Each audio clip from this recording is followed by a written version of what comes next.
Researchers, Marina, a place where knowledge is free for everyone.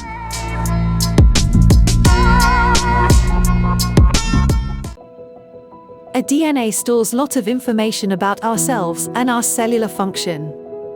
As such, we can use DNA as a molecular data storage medium. The challenge for DNA computation is to perform all the tasks like reading, writing, and erasing the data reliably. The electronic computer has highly reliable storage medium and processing capability, which enables us to perform trillions of tasks with precision.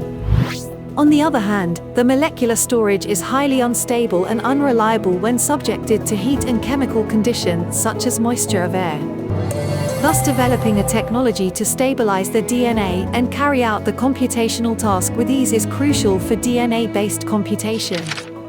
A team of researchers led by Kevin Lin from NC State developed a polymer structures called dendricolloidal materials with large surface area to stabilize the DNA. Dendricolloidal will act as a microcircuit to store information in DNA and read it without damaging the DNA. This dendricolloid stably holds DNA files better than bare DNA, with ability to be repeatedly lyophilized and rehydrated over 170 times compared with 60 times in bare DNA. DNA data can also be erased and replaced through transcribing from distinct synthetic promoters. The resultant RNA molecules can be directly read via nanopore sequencing. Whether DNA storage can be embedded in normal PC? Leave your comments below. Due to valence electrons. A statement widely used by scientists, irrespective of whether they are a physicist, chemist, or immunologist. They use it more often than the winter is coming from the Game of Thrones. Yet very few were able to visualize the valence electrons in the bonding environment. Valence electrons are the outermost electrons in an atom, are highly interactive with neighbors, thus play a strong role in bonding and properties of the material. The inner shell electrons do not interact with other atoms. The distribution of outermost shell valence electrons is difficult to visualize as their numbers are less and change their state dynamically. A team led by Nagoya University in Japan, for the first time experimentally observed valence electrons of organic molecules. Understanding a material's properties requires extracting information about its valence electrons. The conventional X-ray diffraction reveals only information about pore electrons and difficult to experimentally isolate only the valence electron information. By conducting X-ray diffraction experiments in high-energy synchrotron X-ray diffraction at Spring 8, the group discovered that it is possible to selectively extract only the valence electron density of atoms in a crystal. Using this method, they observed the electron state of the glycine molecule, a type of amino acid. Far from the expected smooth, enveloping shape that many predicted, the observed electron cloud exhibits a fragmented, discrete state. As the interactions between atoms and their physical properties on compound formation are governed by the valence electrons, their method will bring out an understanding of structure and physical property correlation. In essence, their research will pave way for engineer and design materials for various applications. Did you come across any application that needed designer materials? Leave your comments below. Can common materials like plastic and rubber protect humans from harmful cosmic radiation on Mars colonization? The major obstacle of Mars colonization will be withstanding the intense radiation effects on Mars' surface, as Mars lacks the protective atmosphere like the Earth. Thus, developing effective radiation suit material for protection is imperative for colonization of Mars. As the Mars is very far, the transportation of radiation protective gear itself will become a challenge.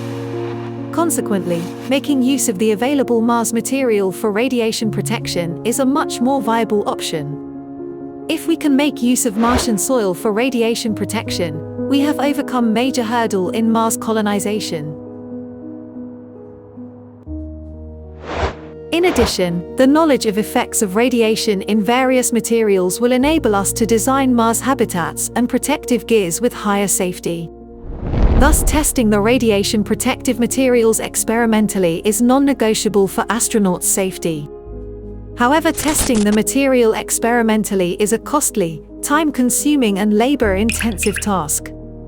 The researchers from Center for Astrophysics and Space Science at NYU Abu Dhabi's Center for Astrophysics and Space Science and University of Patras in Greece find a way to address this. They used modeling and simulation to study the radiation protective effect of various standard and novel materials.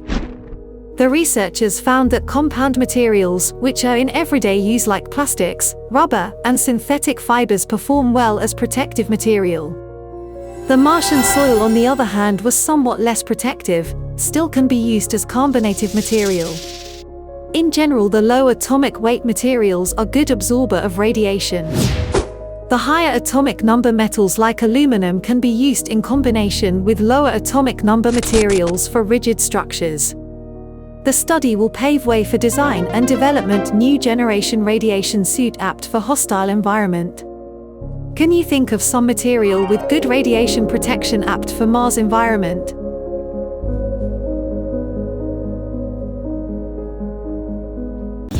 Laser is an artificial light where energy is released in coherent and intense manner. A laser consists of two components, a lasing medium to absorb and re-emit the light coherently and a resonant cavity to release the laser as concentrated beam. The lasing medium absorbs the light from optical pump and re-emits at different wavelength. But it is difficult to concentrate a beam without a pair of optical reflector called cavity. Surprisingly, lasing-like action occurs even in air without the need for cavity. The mechanism of such surprising lasing in air has yet to be understood. Researchers at the University of California, Los Angeles, UCLA, and Max Born Institute recently unveiled a physical mechanism that leads to this phenomenon.